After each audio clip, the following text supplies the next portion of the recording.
तो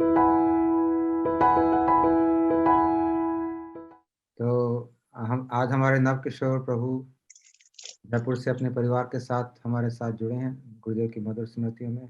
आज हमारा 291 कार्यक्रम दिन चल रहा है। प्रभु जी वैसे गुड़गांव ही रहते हैं, लेकिन आज इस कार्यक्रम के लिए परिवार के साथ जयपुर हैं। और प्रभु जी बड़े पुराने भक्त हैं, गुरु जी के बहुत पुराने शिष्य हैं। 1991 में महाराज जी से इनकी भेंट हुई और हम काफ़ी सालों से प्रभु जी को देखते आ रहे हैं महाराज जी के साथ। और इनका पूरा परिवार ही दीक्षित है, इनकी पत्नी भी, और इनके जो दो बच्चे हैं वो भी हरिनाम करते हैं नित्य। इनके माता पिता भी भक्त हैं और सभी लोग मिलके बड़े अच्छे तरीके से गुरुदेव की अनेक प्रकार की सेवाएं कर रहे हैं और हर समय उनके कार्यक्रम में भाग लेते हैं, हर परिक्रमा में आते हैं। तो आज हम प्रभु जी से इनके मधुर स्मृतियों के बारे में श्रवण करेंगे। ये हमें विस्तार से बताया कैसे आना हुआ, किसके थ्रू आए, फिर कैसे टिके इतने सालों से, किस तरह से लगे हुए हैं भजन में। सब कुछ डिटेल में बताएं और जो उनकी स्मृतियां हैं और कुछ फोटो और वीडियो भी शेयर करना चाहते हैं तो वो भी अच्छा रहेगा। जी ठीक है, प्रभु, आप शुरू कर सकते हैं प्रभु। ठीक हरे कृष्णा, दंडवत। तो आज हम सबका बड़ा सौभाग्य है कि हमें आचार्य कुलमणि, रसिक भक्त शिरोमणि, आचार्य ऑफ द मिलेनियम, भक्त बांधव, श्री राधा दास्य प्रवरम, करुणा वरुणालय, कृष्ण लीला सुदक्षम, नित्य लीला प्रविष्टम, ओम विष्णुपाद श्री श्रीमद भक्ति वेदांत नारायण महाराज अर्थात हमारे प्रिय गुरुदेव के विषय में अपने स्मृति पुष्प अर्पण करने का अवसर प्राप्त हुआ है। तो अजय कृष्ण प्रभु जी को हम धन्यवाद करते हैं इस सुअवसर के लिए। प्रभु जी, आप इसको पहले कैमरे को सेट कर दो, ये हिल रहा है ना इसलिए डिस्टरबेंस होता है। एक जगह आराम से इसको लगा दो, कोई थोड़ा ऊपर करके लगाओ तो अच्छा रहेगा, फेस के लेवल पे। हाँ, take your time, just fix it. हाँ, टेक योर टाइम। थोड़ा ऊंचाई पे लगाओ ताकि आपके फेस के साथ में रहे, सेम लेवल।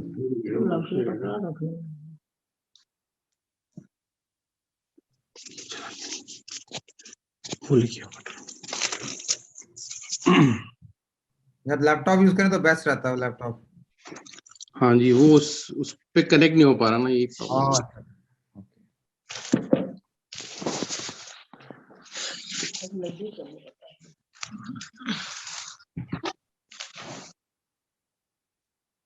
अब ठीक है। हाँ भी ठीक है, अगर थोड़ा सा नीचे हो सकता है और भी अच्छा, नहीं तो ठीक है। बस हाँ हाँ, अभी बस बस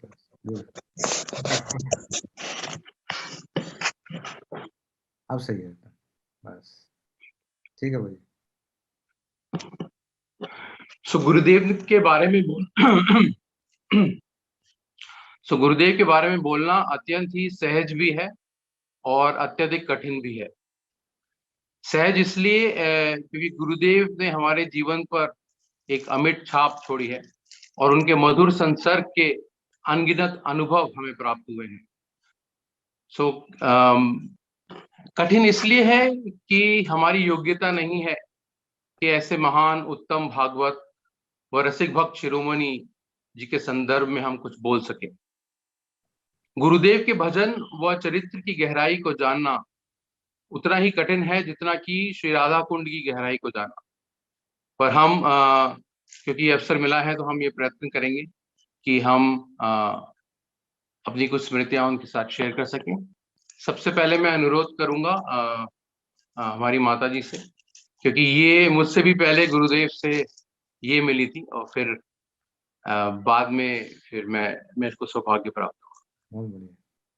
दंडवत प्रणाम माता जी, दंडवत प्रणाम। हमारा गुरुदेव से मिलन हुआ था कोई 89 में।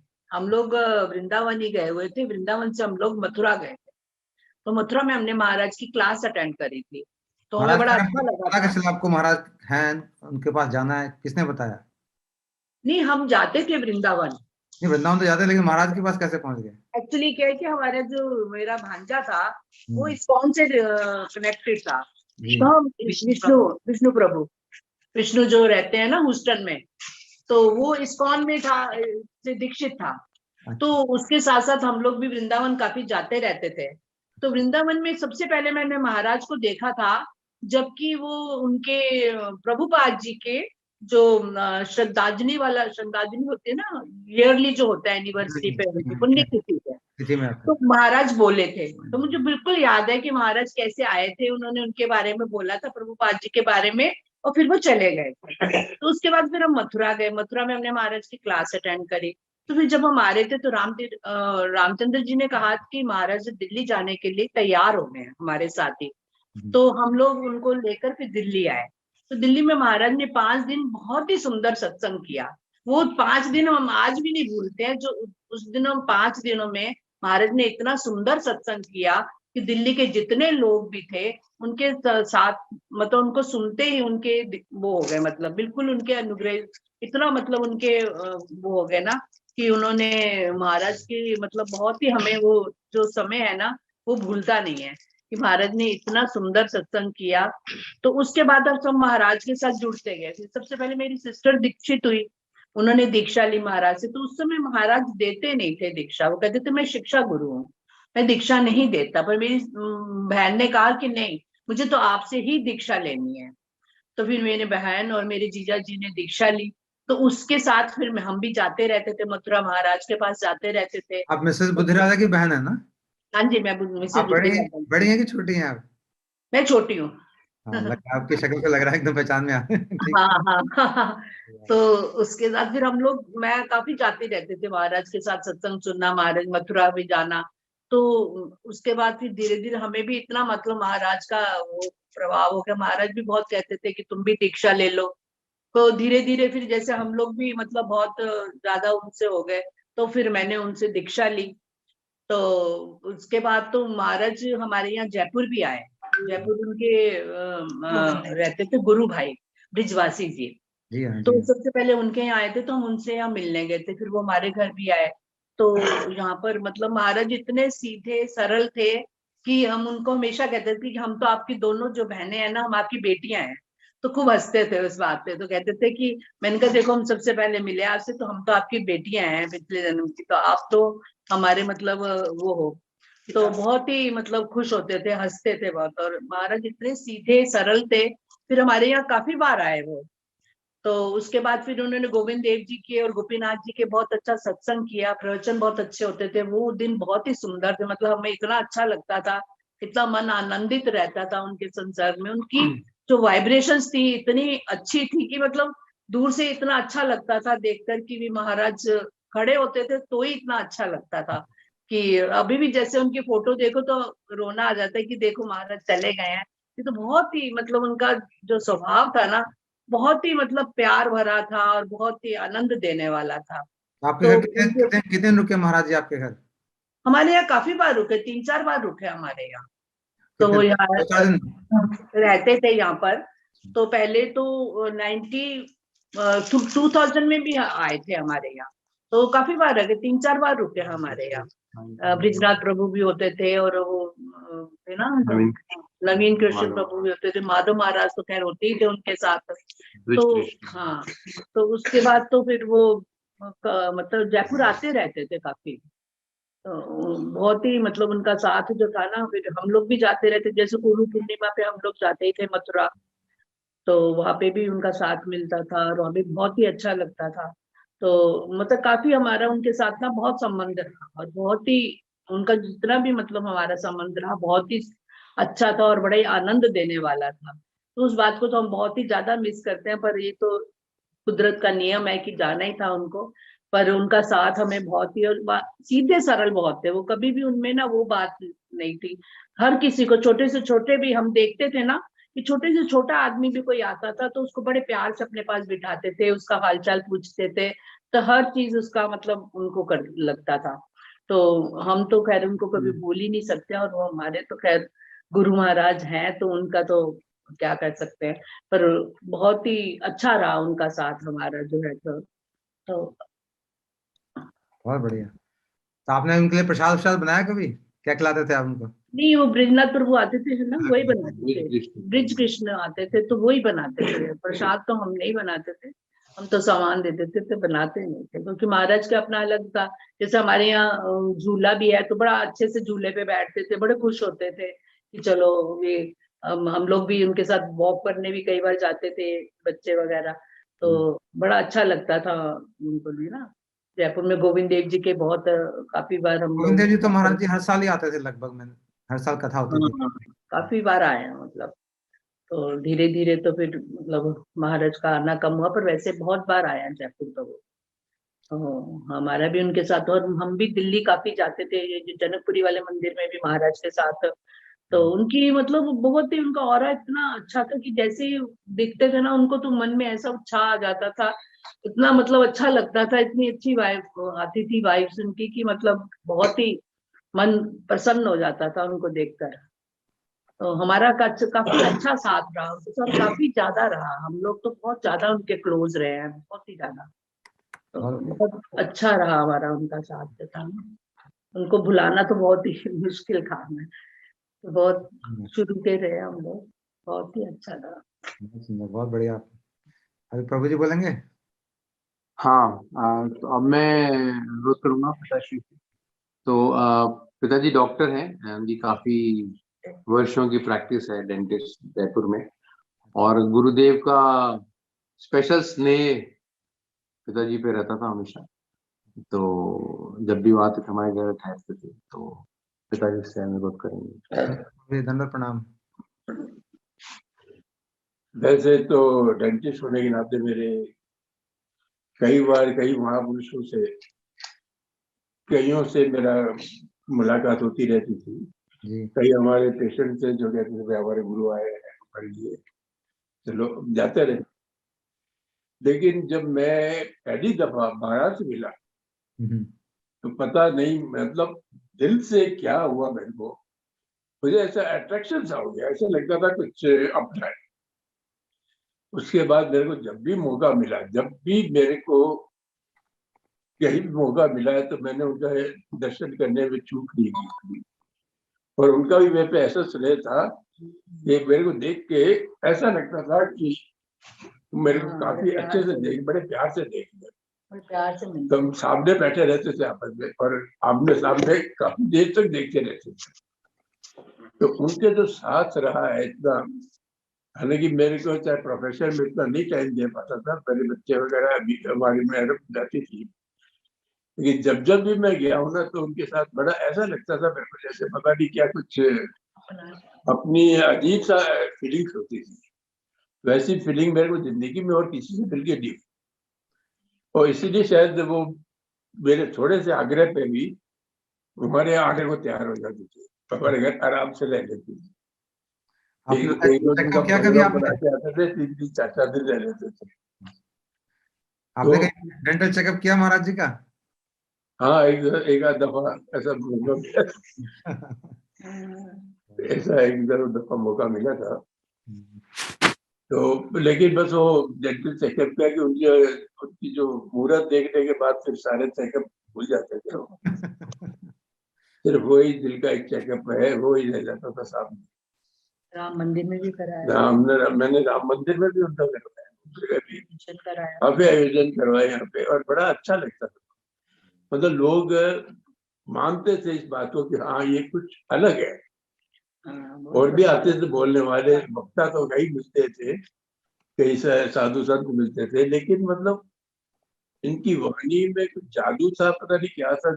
आज भी कई लोग जिन्होंने कहा दीक्षा नहीं दी या कहीं इनके ज्यादा नहीं रहे, लेकिन फिर भी कभी मिलते हैं तो कहीं ना कहीं बात उठी जाती है यार, उनसे मिल के हमें जो आत्मीयता, जो मजा आया ना, कभी नहीं आया। जी तो एक बहुत बड़ी देन थी उनकी हमारे ऊपर, स्पेशल फीलिंग और एक स्पेशल बॉन्डिंग उनके साथ है ना। बहुत कृपा रही बहुत महाराज की ज्यादा। हमारे, बहुत कृपा रही। उस कृपा को हम भूल नहीं सकते, ये कोई हमारी अच्छी किस्मत थी, सौभाग्य था कि महाराज की इतनी कृपा रही हमारे पर। अभी महाराज ने भी इतना हमें प्यार दिया, इतना वो दिया। नहीं, अभी बहुत भी ही कभी आप देखिए, कभी भी कि वो याद आती है तो अभी भी आंसू आ जाते। बहुत ज्यादा हमारा उनके साथ संबंध रहा। बहुत सुंदर। हरे कृष्ण। मैं अनुरोध करूंगा मंजरी देवदास जी से, जो गुरुदेव के बारे में। मंजरी जी, दंडवत प्रणाम आपको। दंडवत प्रणाम प्रभु जी। आप सभी डिवोटीज को मेरी तरफ से दंडवत प्रणाम। सर्वप्रथम मैं अपने गुरु श्रीला भक्ति वेदांत श्रीधर महाराज जी के पद कमलों में अपना दंडवत प्रणाम करती हूँ। तत्पश्चात मैं अपने परम गुरुदेव श्रीला भक्ति वेदांत नारायण गोस्वामी महाराज जी के चरण कदमों में अपना दंडवत प्रणाम करती हूँ। मैं अपने आप को सौभाग्यशाली मानती हूँ। सबसे पहले तो मैं जब विवाह हुआ तो मेरी फैमिली में तो आपको पता है कि जैसे सब फैमिली माता रानी और उनको पूजा जाता है, तो फिर मैं उसी भाव से आई। फिर मैं अपने आप को सौभाग्यशाली समझती हूँ कि मैं ऐसे वैष्णव हूँ और ऐसा संग मिला मुझे। और विवाह के उपरांत ही कुछ महीने में ही मेरे को महाराज जी के दर्शन करने का सौभाग्य प्राप्त हुआ। तब हम मुंबई रहते थे, तब मैंने उनका सत्संग अटेंड किया। फिर नेक्स्ट डे फिर हम उनसे मिलने गए, तो महाराज जी की डिवोटी के घर ठहरे हुए थे। तब मैं सत्संग कहाँ पे अटेंड किया? बॉम्बे में अटेंड किया सत्संग? हाँ जी, बॉम्बे में अटेंड किया था। सुनीता दीदी है उनके यहाँ पे महाराज ठहरे हुए थे। कौन? तो फिर वहां उनके लिए मैं खीर लेके गई जी। तो उनको बहुत पसंद आई, उन्होंने रखी। तो उन्होंने मेरे को देखते ही बोला कि प्रभु जी से बोला इनको क्लास अटेंड करवाइए। तो उनकी बहुत कृपा रही। मेरे को बहुत कम मिला उनका संग।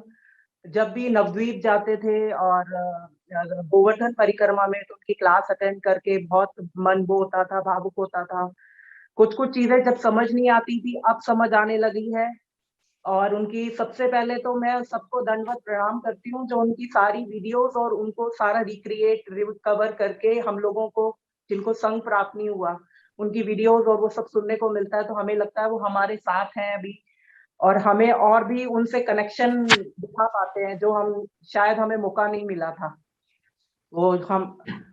तो मैं आप सबका बहुत बहुत धन्यवाद करती हूँ। सारा दिन मैं सुनती रहती हूँ उनकी वीडियोस और बहुत मन को वो होता है, और उतना ही कृष्ण भक्ति की तरफ मैं आगे सोचती हूँ। शायद मैं और कोशिश करती हूँ कि मैं इस तरफ बढ़ूं। दीदी, आपका विवाह कौन से साल में हुआ? कौन से साल? ईयर में? 2003 में। 2003। तो आपके मुंबई घर में में तो इधर आने का मौका कम मिलता था। जब आते थे तब जब वृंदावन और जब ये गोवर्धन परिक्रमा होती थी, तब 1-2 दिन के लिए गए तो क्लासेस अटेंड करते थे। नवद्वीप में भी एक बार ही नवद्वीप गए थे। तो ये चीज मैं बहुत मिस करती हूँ कि मेरे को उनका संग बहुत कम मिला। पर मैं ये हूँ कि मेरे साथ जो सीनियर डिवोटीज है, मैं जिनके उसमें हूँ सानिध्य में, तो उनसे मेरे को बहुत वो मिलता रहता है। वो अपने एक्सपीरियंस शेयर करते रहते हैं। तो मुझे भी लगता है कि मैं भी वहीं पर ही उस टाइम वो सब सुन रही थी, वहीं सब वो ले रही थी, उनसे शिक्षा ले रही थी।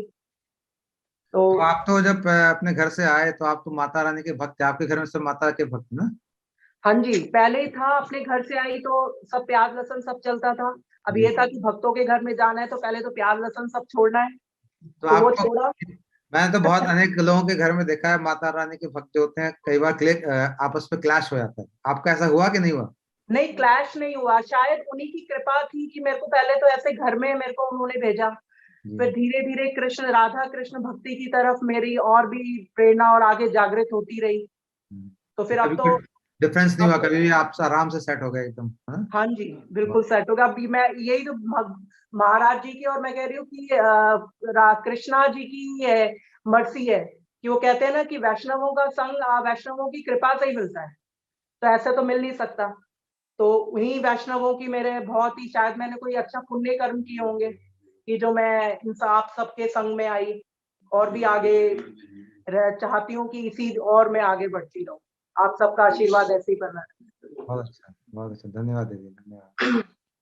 सो आई थिंक गुरुदेव के मिलने से वो जो आसान हो जाता है, नहीं तो शायद मुश्किल होता है ये कन्वर्जन। पर क्योंकि गुरुदेव से ये मिले तो गुरुदेव की कृपा से ये काफी आसान हो जाता है। क्योंकि जब उनसे मिलते हैं तो राधा कृष्ण की भक्ति अपने आप ही उजागर हो जाती है उनमें। मैं खुद भी गुरुदेव से मिलने से पहले हनुमान जी का भक्त था। विष्णु प्रभु भी हनुमान जी, तो हम लोग रोज हनुमान चालीसा पढ़ना, अच्छा, और हमारे सामने एक मंदिर था हनुमान जी का, तो वहां पे जाना।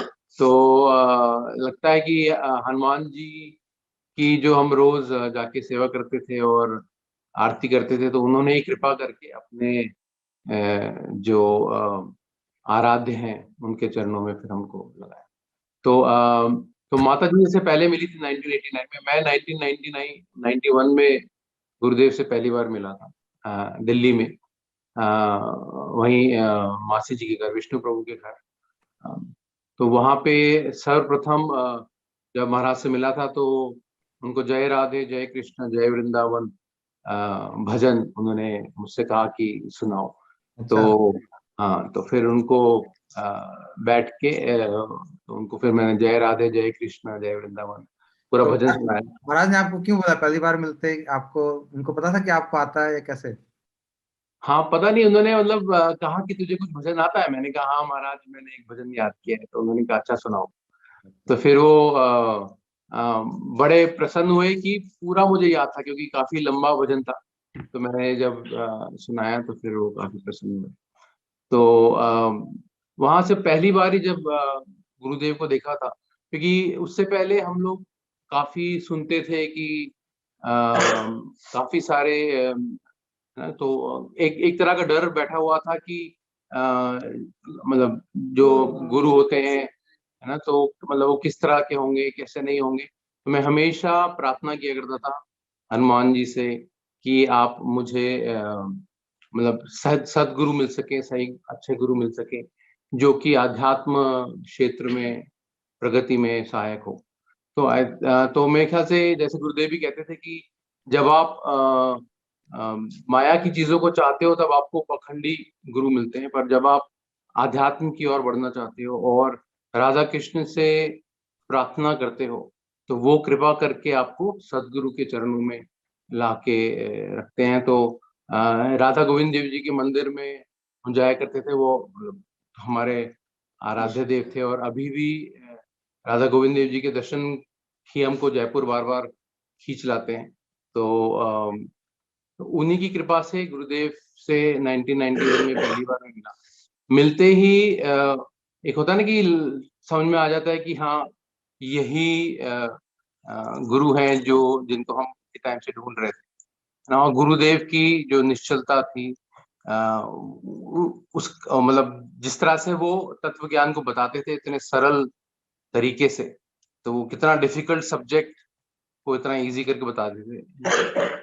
तो उसको करके फिर 1991 में उनसे मिला। उसके बाद लगातार फिर मैं मथुरा मठ में जाया करता था। तो मथुरा मठ में जब जाता था तो मुझे वो अपने रूम में बुला लेते थे, फिर अखबार देते थे कि अच्छा चलो अखबार पढ़ के सुनाओ। तो तो वहां पे वो अपनी सेवा देते थे, फिर उनके मसाज करना। तो काफी मैंने बचपन से प्रैक्टिस की थी, शायद इसी दिन के लिए कि गुरुदेव की मसाज करने को भी मिलेगा। तो प्रैक्टिस की बचपन में मसाज की? हाँ, माँ पिताजी की मसाज कर करके तो काफी प्रैक्टिस हुई थी। गुड। तो काफी समझा था कि कैसे करते हैं, तो इसलिए गुरुदेव की सेवा मिली।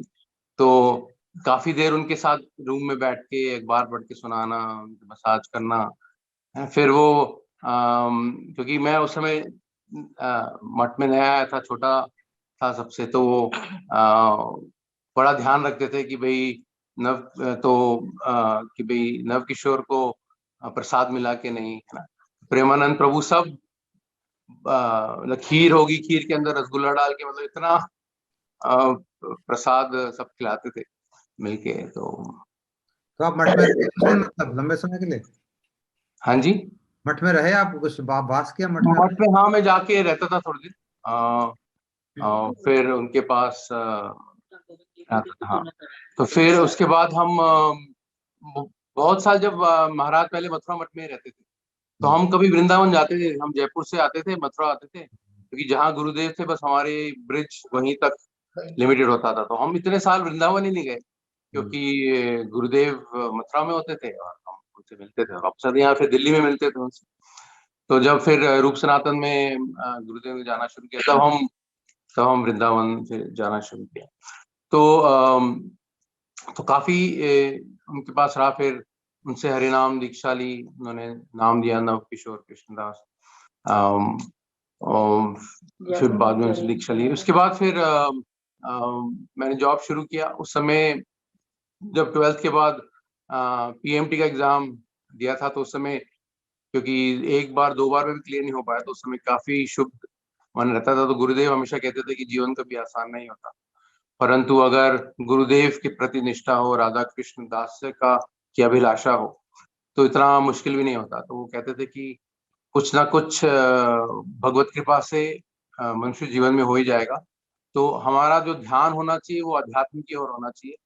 जो भी हमारे कर्म फल से मिलना है वो हमको इवेंचुअली मिल ही जाएगा। और गुरुदेव की कृपा से इवेंचुअली काफी चीजें अपने आप आती गई। और जैसे जैसे हम भक्ति पे ज्यादा फोकस करते गए, तो गुरुदेव की कृपा से, राधा कृष्ण की कृपा से बाकी सब काम अपने आप धीरे धीरे होते गए। और हम वो पूरा जो, क्योंकि उस समय बहुत जब आप उस स्टेज पे होते हो, जब आप कॉलेज जा रहे होते हो, राइट, तो उस समय काफी आपकी डेलिकेट सिचुएशन होती है। तो उस समय गुरुदेव इतने कृपा रही कि गुरुदेव के संसर्ग में हम आ सके, ताकि एक रेगुलर जो लोग उस समय भटक सकते हैं और गलत रास्ते पे जा सकते हैं गलत संग से, उससे गुरुदेव ने हमारी रक्षा करी और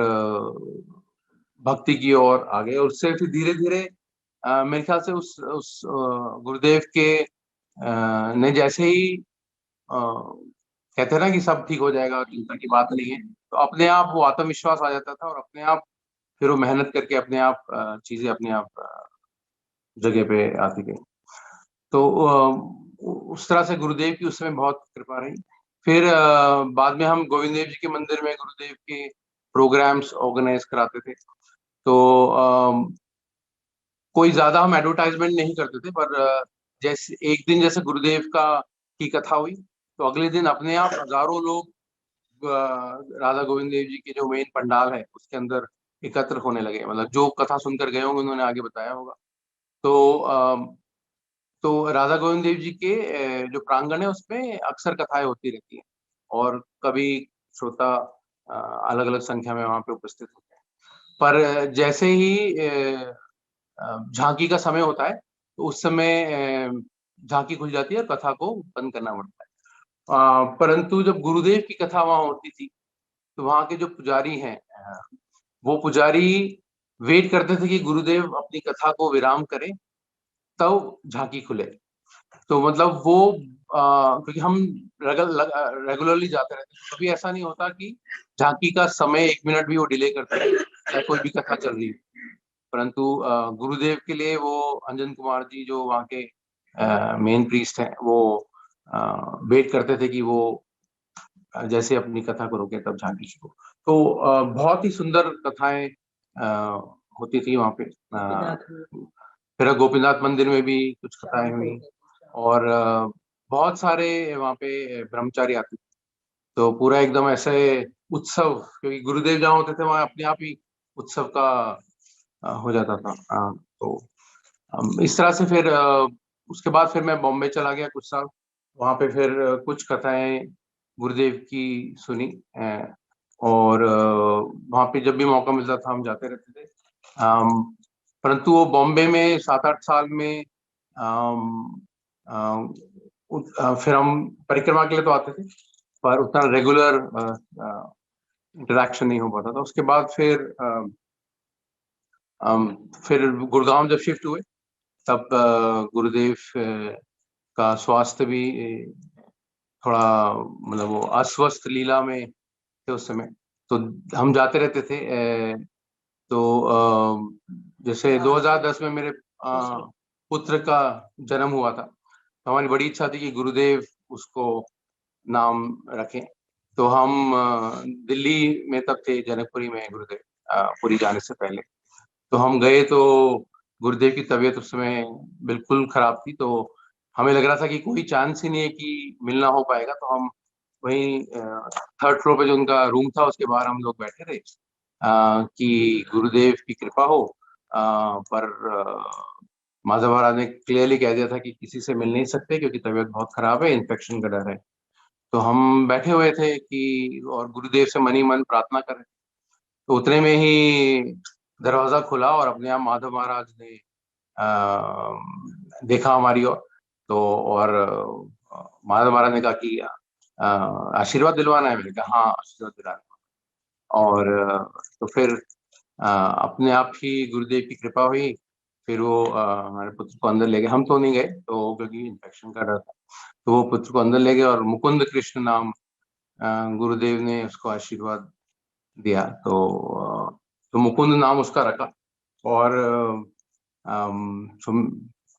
तो इस तरह से गुरुदेव अपने आप मन की बात समझ लेते थे और अपने आप उनको पता लग जाता था कि किसके मन में क्या चल रहा है। और बहुत बार ऐसा हुआ कि मन में कुछ भी संशय होगा तो अगले जो उनका लेक्चर होता था उसमें अपने आप ही उस टॉपिक को वो कवर कर लेते थे। तो इस तरह से हम लोग काफी वर्ष उनके संसर्ग में रहे। और गुरु की अभी भी गुरुदेव की जो प्रेजेंस है वो बहुत ज्यादा है। तो कभी भी कोई संशय होता है मन में तो जब हम आंख मूंद करके उनको सोचते हैं तो अपने आप उसके आंसर्स मिलने लगते हैं।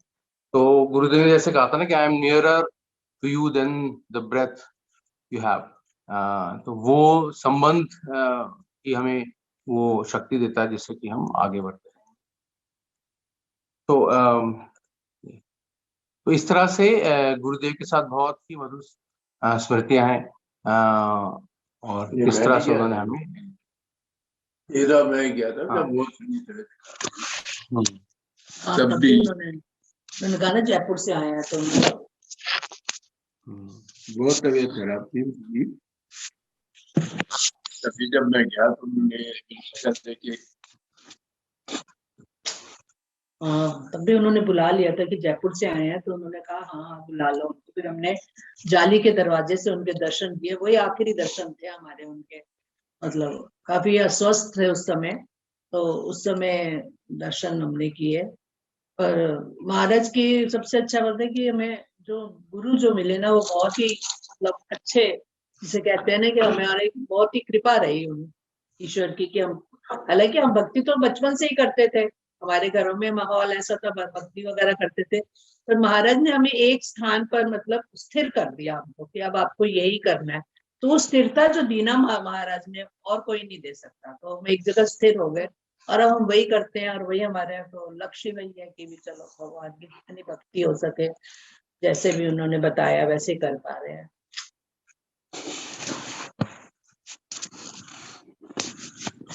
तो हम जब जयपुर से जाया करते थे मथुरा तो और गोवर्धन परिक्रमा के लिए तो काफी मुश्किल होती थी क्योंकि डायरेक्ट कोई साधन नहीं था।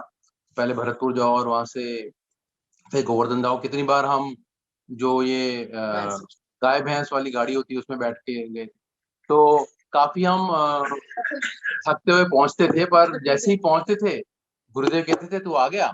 और जैसे ही वो ये बोलते थे तो सफर की जितनी थकान होती थी वो सारी थकान एकदम से गायब हो जाती थी।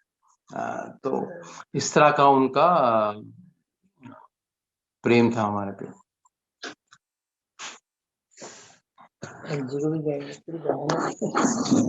और कभी ऐसा नहीं हो कि उन्होंने माता पिता के बारे में पूछा नहीं। हमेशा हर किसी से बड़े सरल तो गुरुदेव के बारे में हम सबने गुरुअष्टकम पढ़ी है। गुरुअष्टकम में गुरु तत्व के बारे में बताया गया है, गुरु के क्या क्वालिटीज हैं उनके बारे में बताया गया है। तो जब हम विचार करते हैं तो गुरुदेव में ये सारी क्वालिटीज इतनी एक्सपोनेंशियल तरीके से मौजूद है। तो उसका एक कंपैरिजन थोड़ा सा मैं शेयर करना चाहूंगा जिसमें कि जैसे संसार दावा नल नीड़ लोका प्राणाय करुणाय घना घनत्वम। तो पहला गुरु का जो क्वालिटी है वो ये है कि वो 3 तरह के जो हमारे मिजरीज हैं लाइफ में, आध्यात्मिक, आदि भौतिक और आदि दैविक। आध्यात्मिक जैसे शरीर के जो आध्यात्मिक मिजरीज होती हैं वो होते हैं जैसे रोग है या व्याधि है, और मन की जो आध्यात्मिक मिजरीज होती हैं जैसे क्रोध है और लोभ है।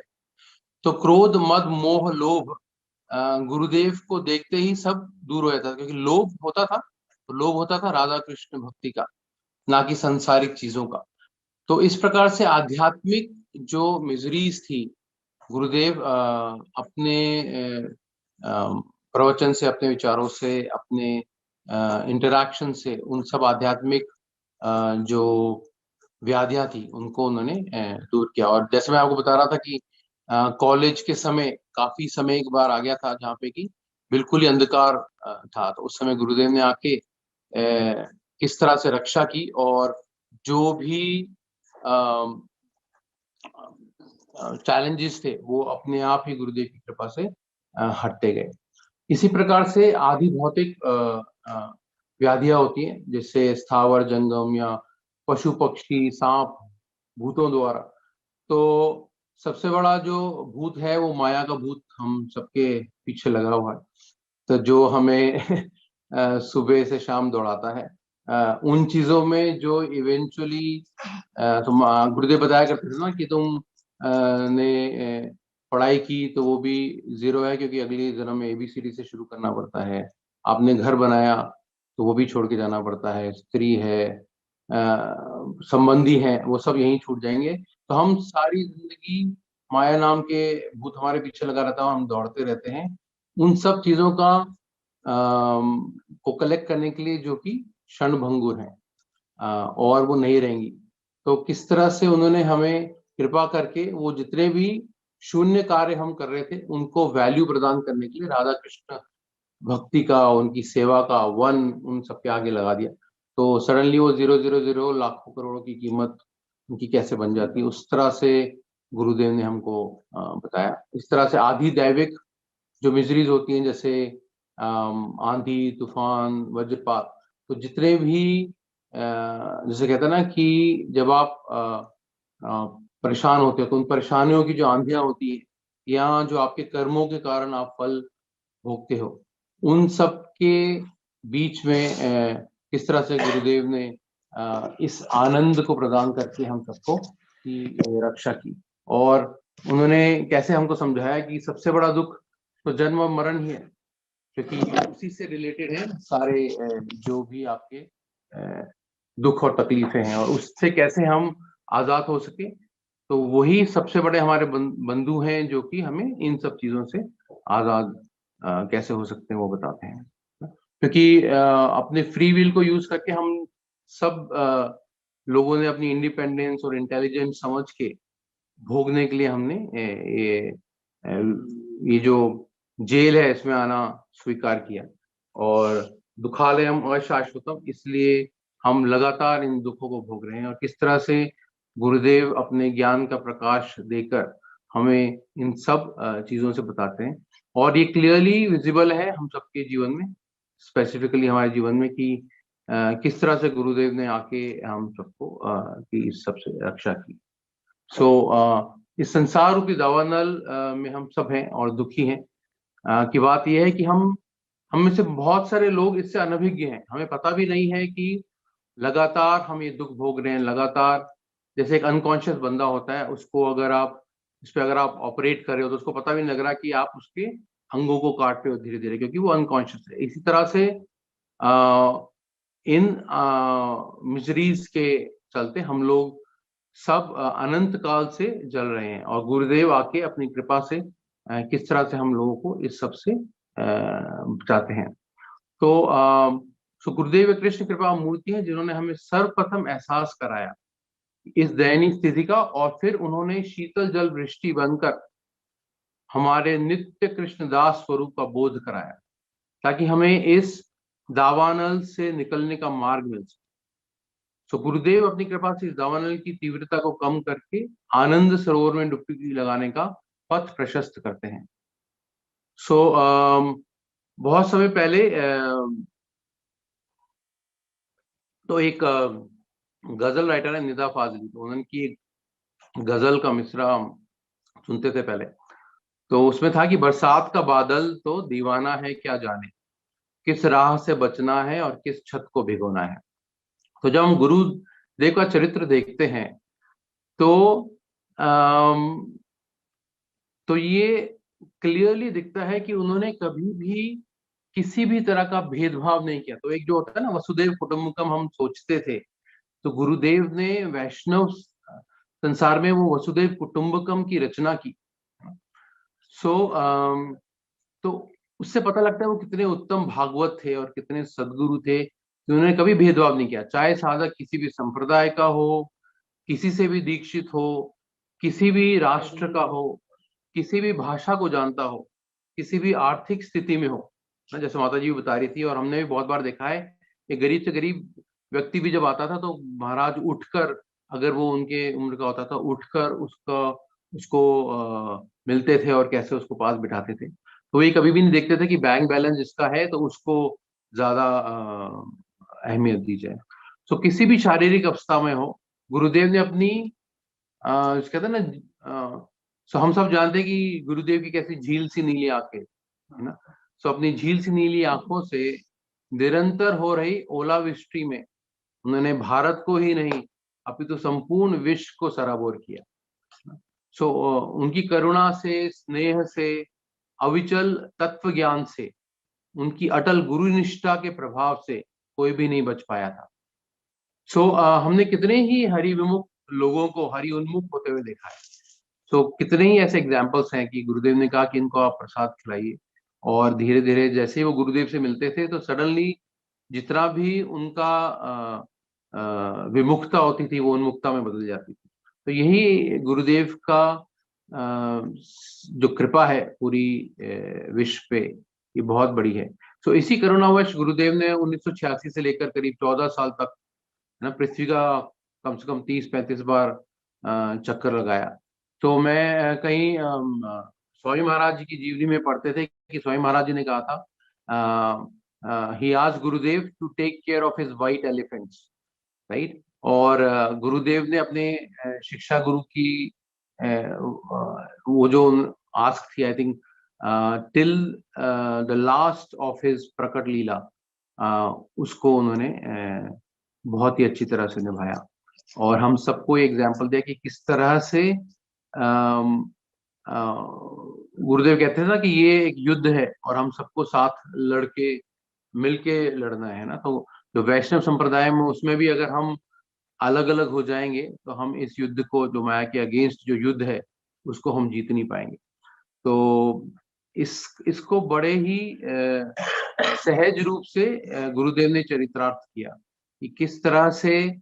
और आप देखेंगे तो जैसे बोलते हैं ना, एक पारसमणि जो होता है वो लोहे को टच करता है और सोना बना देता है, परंतु गुरुदेव वो पारसमणि थे जिन्होंने पारसमणि बनाए। तो अभी आप देखेंगे माधव महाराज, वन महाराज, श्रीधर महाराज और भी उनके भी आगे शिष्य किस तरह से पूरे विश्व में फैला रहे। मैं उस दिन देख रहा था, कुछ इस्कॉन के डिवोटी से मैं बात कर रहा था, तो हमने पूछा भी आप मतलब किनके प्रवचन सुनते हैं, तो वही अजय कृष्ण प्रभु जी के प्रवचन कहते हैं वो हम अपनी क्लासेस में चलाते हैं, गुरुदेव के प्रवचन वो आप चलाते हैं, और इस्कॉन में के भी कुछ आचार्यों के प्रवचन आप सुनेंगे तो गुरुदेव के प्रवचनों की झलक उसमें साफ दिखाई देती।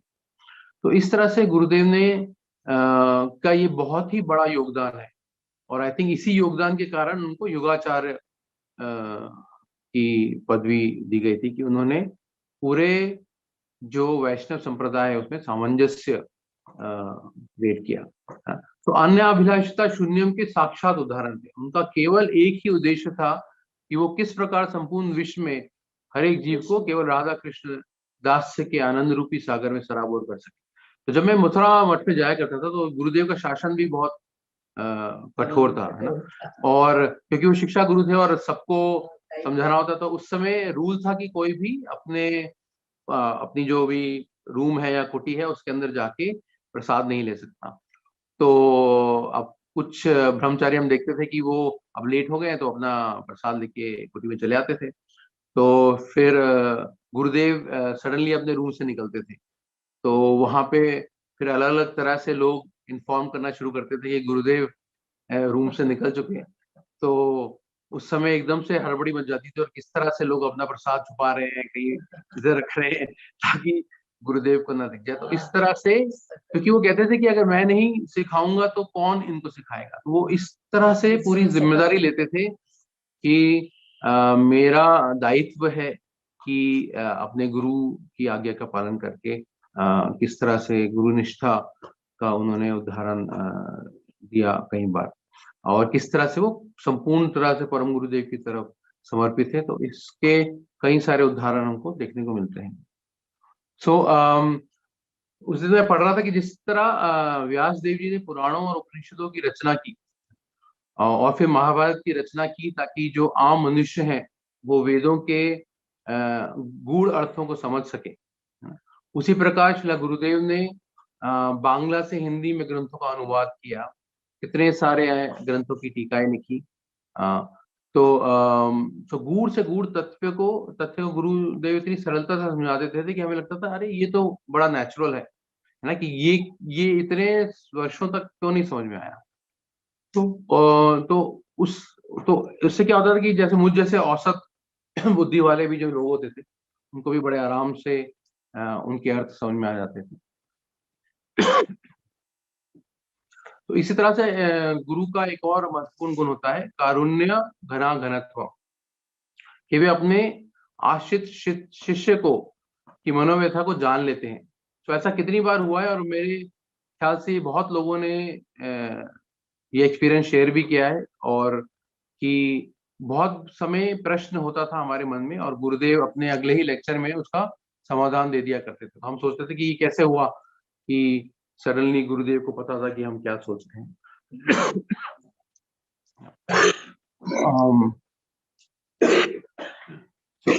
एक और गुरुदेव का गुण होता है कि भगवान की लीला का सुंदर वर्णन, राइट।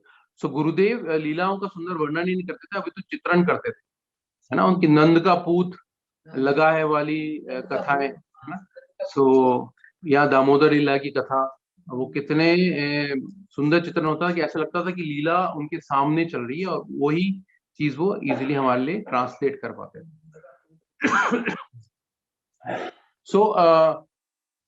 शीला गुरुदेव में जो तत्व ज्ञान था ना, तो हम तो कितनी बार ऐसा लगता था कि शीला गुरुदेव में ऐश्वर्य और माधुर्य दोनों बड़ी मात्रा में। तो तत्व ज्ञान जब वो करते थे तो हमें तो ऐश्वर्य की फीलिंग आती थी, हमें लगता था कि हम कितने जन्मों दूर हैं गुरुदेव से, क्योंकि किस तरह से वो तत्व ज्ञान को इतनी सरलता से और इतने इफेक्टिवली हमको बता देते। तो लगता था कि तो उनका ऐश्वर्य रूप सामने आता था। और जब वो लीला कथाओं को इतनी मधुरता से बताते थे और जब वो इंटरैक्ट करते थे तो उनका माधुर्य जो गुण है वो सामने आता था। तो भक्ति में महाभाव, मदन मोहन भाव, और वो इतनी सुंदर व्याख्या है मैंने अन्य कहीं भी नहीं सुनी है, और किस तरह से गूढ़ विषय को भी वो बड़े आराम से हमको समझाते थे। और राधा दास्यम के बारे में जितने अथॉरिटेटिवली वो बोलते थे बहुत ही कम हमने सुना है इतनी अथॉरिटेटिवली बोलते हुए कि राधा कृष्ण का दास बनना है पर राधिका जी की तरफ झुकते हुए, और उनका दास्यम अगर मिल सके तो हमें कृष्ण से भी कुछ नहीं चाहिए। तो ये बहुत अथॉरिटेटिवली वो बोलते थे, और पता लगता था, इसी से पता लगता था कि वो खुद जब बाद में पता लगा कि रवण मंजरी के अवतार थे, तो धीरे धीरे वो सारी चीजें जो हम देखते थे सुनते थे, उनका जो स्वभाव था, किस तरह से वो राधा जी के लिए एकदम अडिग होकर खड़े रहते थे, और किस तरह से उनकी जो मीठी मीठी नोकझोंक होती थी त्रिविक्रम महाराज से राधा जी की सुपीरियरिटी को लेके। तो उससे साफ पता लगता था कि वो खुद रमन मंजरी होके उस लीला में पार्टिसिपेट करते हैं, तभी वो इतने अच्छे तरह से और इतनी सरलता से इतने गूढ़ तत्व को हम सबको बता पा रहे थे। उसी तरह से जिस प्रकार से सुखदेव गोस्वामी, हम सबको पता है कि सुखदेव गोस्वामी का जब जन्म हुआ तो वो 16 वर्ष तक घर में ही रहे। उन्होंने कहा कि जब माया को हटाएंगे तभी मैं बाहर आऊंगा। और उसके बाद वो निर्विशेष ज्ञान में लिखते, तो व्यास जी ने उनको बुलाकर बरहा पीडम, नटवर वपू और उन सारे जो दोहे उनके थ्रू उन्होंने किस तरह से उनको बताया कि श्री भागवतम का पाठ वो उनके साथ आकर करें और समझें कि निर्विशेषवादी नहीं है, राधा कृष्ण की महिमा क्या है। और इस तरह से सुखदेव गोस्वामी स्वयं परीक्षित महाराज पर कृपा करने उनके पास गए। उसी प्रकार गुरुदेव भी हम जैसे बद्ध जीवों पर कृपा करने के लिए मथुरा छोड़कर, तो बहुत बार मैंने मथुरा वासियों को कहते सुना है कि दिल्ली वालों ने और बाहर वालों ने आके हमारी जो पूंजी थी, जो निधि थी, वो चुरा ली। परंतु हम लोगों पर कृपा करने के लिए गुरुदेव मथुरा छोड़कर दिल्ली, जयपुर, मुंबई व संपूर्ण विश्व में जाकर माया से बद्ध हम जीवों को राधा कृष्ण प्रेम और दास्य रूपी वैक्सीन एडमिनिस्टर करते थे ना। अभी हम लोग सब वैक्सीनेशन के डोज ले रहे हैं और बूस्टर डोज भी ले रहे हैं, पर गुरुदेव ने बहुत साल पहले ही ये वैक्सीनेशन प्रोग्राम शुरू किया था कि माया से जितने भी लोग ग्रस्त हैं उनको किस तरह से राधा कृष्ण प्रेम की वैक्सीन लगाकर ताकि उनके करुणा का प्रसाद पाकर जीवन रूपी ज्वर का जो है ना उपचार हो सके। इस तरह से जब हम देखते हैं तो जितने भी जैसे महाप्रभु कीर्तन नित्य गीता, इस तो गुरुदेव ना ही कीर्तन भजन में खुद दक्ष थे, परंतु शिक्षा गुरु होके उन्होंने सब लोगों को उसमें समझाया, किस तरह से हमको समझाया करते थे, कैसे आरती करते हैं, किस तरह से अर्चन करना चाहिए, किस तरह से भजन करना चाहिए। तो इस प्रकार से बड़े सुंदर सुंदर ब्रजजन मन सुखकारी राधे श्याम श्याम श्याम और गुरु चरण कमल भज मन, इस तरह के उन्होंने सुंदर सुंदर पद्यों की भी रचना की। और श्री विग्रह श्रृंगार रूप, इस तरह से जब आप पूरी गुरुवाष्टकम देखते हैं, है ना, तो चाहे उसमें श्री विग्रह अर्चन हो या श्रृंगार रस में प्रीति हो या दूसरों को भजन में संलग्न करने की युक्ति हो, गुरुदेव हर अपने एक्ट से जिस तरह से उन्होंने जीवन जिया उससे क्लियरली वो इस सब चीजों को एग्जाम्प्लीफाई करते थे।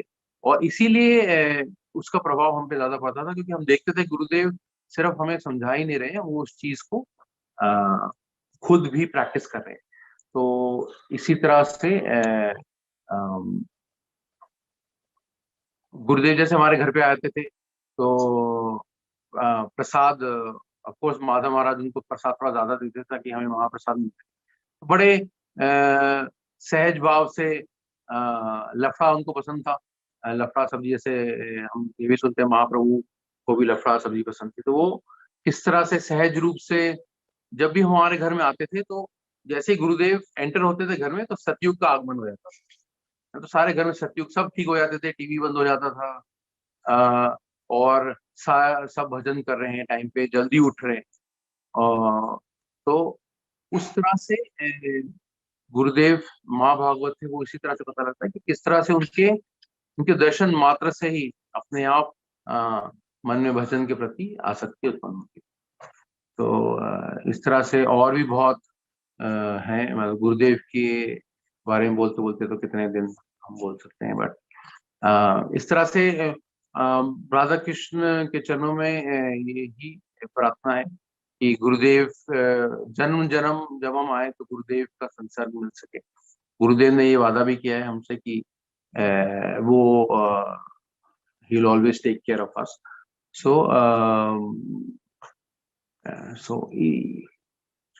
इसी तरह से गुरुदेव की कृपा से हम लोग बचे हुए हैं। क्योंकि कई बार मैं अपने दोस्तों को देखता हूँ तो उनका 8 PM का प्रोग्राम, वीकेंड का प्रोग्राम, उसी में वो सब परेशान रहते हैं। पर गुरुदेव ने बड़ी कृपा करके हमारा प्रोग्राम एकदम सेट किया हुआ है कि शाम को जैसे ऑफिस आना है तो आने करना है, अपनी पूजा करना है। और यही गुरुदेव की सबसे बड़ी कृपा है कि किस तरह से उन्होंने हमें एक रेगुलर एडल्ट बन के अपना जीवन व्यर्थ करने से बचाया और किस तरह से अपनी कृपा से उन्होंने हमें इस पथ के ऊपर अग्रसर होने में सहायक बने। बहुत सुंदर प्रभु जी, बहुत अच्छा। आपके पिताजी ने बड़ी अच्छी बातें कही सबसे पहले, कि किस तरह से साधु तो अनेक मिले लेकिन ये स्पेशल थे। बिल्कुल। इनकी जो मीटिंग में जिस तरह से प्यार से देखते थे और एक स्पेशल छाप छोड़ गए। उन्होंने कहा कि ये कुछ अलग हैं, साधु तो अनेक थे, इनकी वाणी में जादू था, कि महाराज जो बोलते थे एकदम जादू। और फिर आपकी पत्नी ने बड़ा अच्छा कहा, मंजरी दीदी ने, किस तरह से खीर बना के खिलाई और गुरु जी ने बड़े प्रेम के साथ खाया। वो छोटी सी बात उनके हृदय को छू गई। और क्लास अटेंड करती थी रेगुलरली। माता जी ने बड़ी सुंदर सुंदर बातें कही, कब कितने पहले से जानते हैं गुरु जी को। और आपने बड़ी अच्छी बातें कही, किस तरह से हनुमान जी की भक्ति करके उनसे अपने सदगुरु की कामना की और फिर सदगुरु आपके सामने प्रकट हुए। तो जैसी कामना करेंगे वैसे ही हमें चीजें प्राप्त होंगी। दूसरी आपने बात बताई कि गुरुजी कितने मुश्किल मुश्किल सब्जेक्ट्स को आसान करके इतना बता रहे, सहज रूप में समझा दिया करते थे। ये उनकी एक विशेषता थी। और आप बड़े सौभाग्यशाली हैं कि आपको अनेक सेवाएं मिली। आपने गुरुदेव के अखबार पढ़ा और अकेले में बैठ के वो भी और मसाज सेवा मिली आपको। बिल्कुल, हम तो वहां बाहर खड़े रहते थे दरवाजे के, कब गुरुदेव का की कृपा होगी और फिर हम लोग सेवा के लिए जा पाएंगे। और कैसे गुरुदेव मन की बात को जान जाते थे, कैसे आपने पुत्र को लेके गए मुकुंद कृष्ण जी को, तो फिर गुरुदेव ने दर्शन दिए और आशीर्वाद भी दिया। बिल्कुल। बड़ा अच्छा लगा प्रभु जी, आपकी बड़ी आपने श्री तत्व की बातें भी कही, कुछ संसार दावा न लीढ़ लोक है, जो बड़े काम की हम सबके लिए हैं। तो आपका बहुत बहुत धन्यवाद। संपूर्ण परिवार को आपका मेरी तरफ से धन्यवाद। और गुरुदेव अंत में एक दो पद मैंने लिखे हैं अजय प्रभु जी, भाई अगर आप कहें तो मैं सुनाना चाहूँ। आप शेयर करना चाहेंगे कुछ? हाँ जी, मैं स्क्रीन पे शेयर कर रहा हूँ। एक अब मुझे पता है समय कितना है, एक वीडियो था जब हम गुरुदेव के तिवारीपुर गए थे, तो उसका एक छोटा सा वीडियो है, अगर आप कहें तो मैं प्ले कर सकता हूँ। और एक दो जो मैंने पद्य लिखे हैं गुरुदेव के बारे में, फिर वो मैं सुना सकता हूँ। समय होगा हमारे पास? आपकी आवाज नहीं आ रही प्रभु? हाँ, सुना सकते हैं। हाँ, हाँ, मैं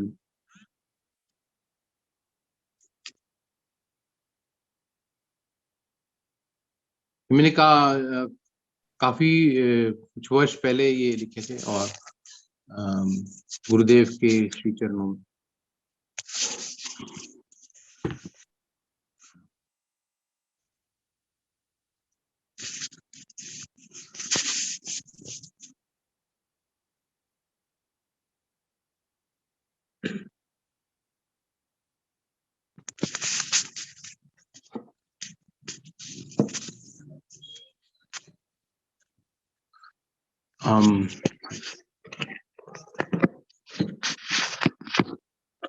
हेलो, तो सुन पा? हाँ प्रभु जी बताइए। हरे कृष्णा। हरे कृष्णा। हाँ प्रभु जी। गुरुदेव आपका हुआ आविर्भाव। आप कैमरा ऑन कर लीजिए, दिखाई नहीं दे रहा है आप। अच्छा, नहीं दिखा,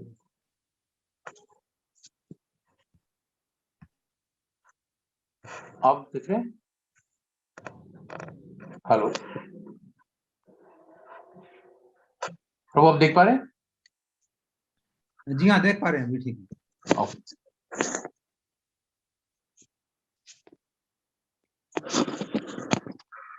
गुरुदेव आपका हुआ आविर्भाव। फिर से ऑफ हो गया प्रभु जी आपका कैमरा।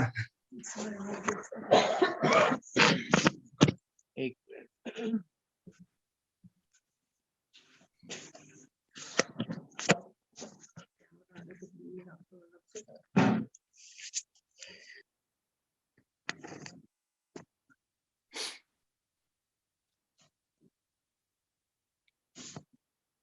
फिर ऑफ हो गया।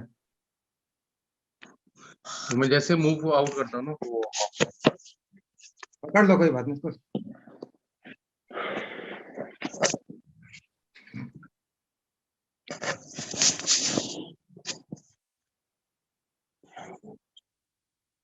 कैमरा स्विच ऑफ हो गया।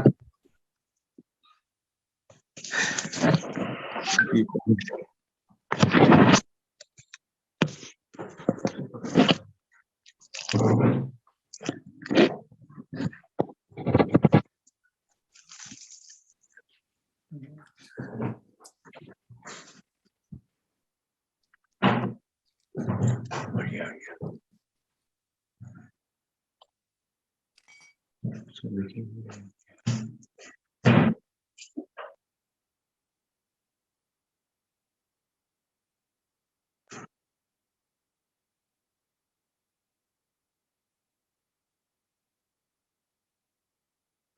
हाँ जी प्रभु,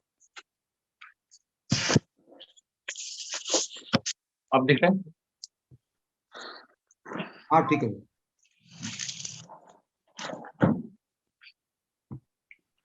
बोलिए प्रभु जी, बोलिए। हाँ जी।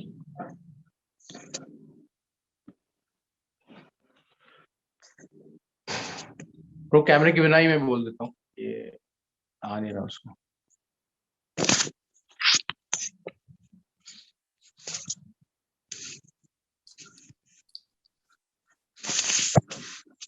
बोलिए प्रभु जी। हाँ जी।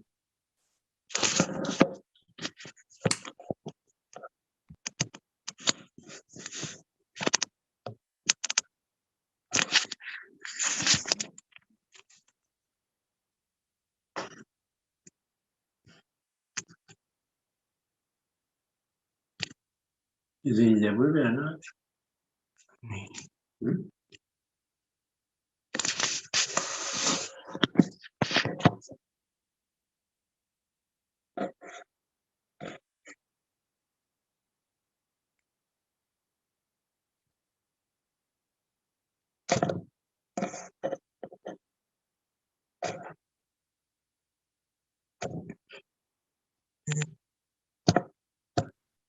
प्रभु जी बोलिए। हाँ जी।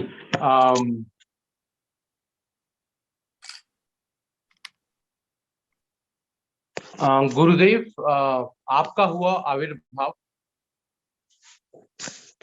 रसिक भक्तों के जीवन का मिटा अभाव, मृदुल और करुणामय था आपका स्वभाव, वैष्णव संप्रदाय में सबसे था संभाव, अति मधुर व तेजवान थी आपकी वाणी, रसिक भक्तों में नहीं था आपका कोई भी सानी, सिंह की दहाड़ से आपने प्रचार किया, हर छोटे बड़े का प्रेम पूर्ण सम्मान किया, जीवन में मिली जो आपकी सेवा और सानिध्याय, नव किशोर पतित की बस यही है कमाई।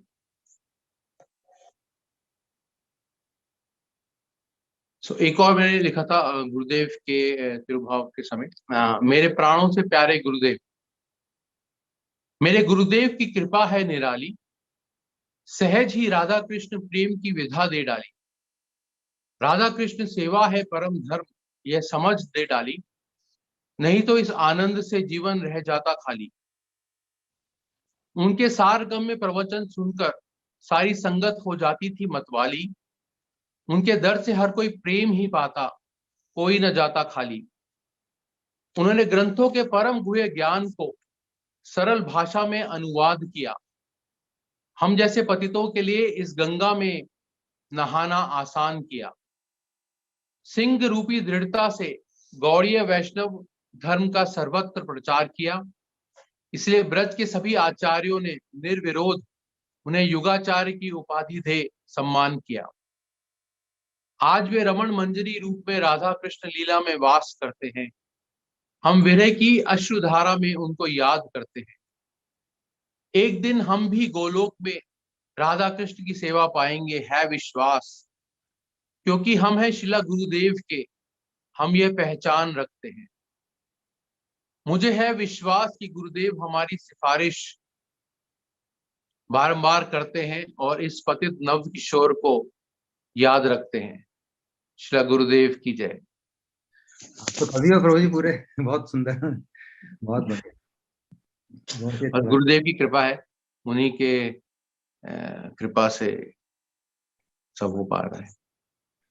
बहुत सुंदर प्रभु जी, आपके भावों को देख के अच्छा लगा बड़ा, किस प्रकार गुरु जी के प्रति इतने निकटतम आपके भाव और उनके प्रति श्रद्धा, आपका पूरा परिवार समर्पित, आपके पत्नी, बच्चे, माता पिता, तो ऐसा ही हम सबका घर में माहौल होना चाहिए, भक्तिमय।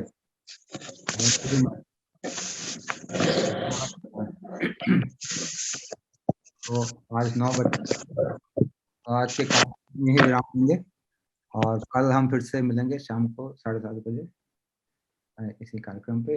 दंडवत प्रणाम प्रभु जी, आपके समस्त परिवार सभी को मेरी तरफ से दंडवत और सभी सुन रहे हैं दंडवत प्रणाम। कल फिर हम मिलेंगे शाम को 7:30 बजे। श्री गुरु महाराज की जय, अनंत जय। वैष्णव वृंद की जय, गौर भक्त जय। श्री हरिनाम संकीर्तन गौर महानंदे हरि हरि हरि हरि बोल। जय गुरुदेव। जय।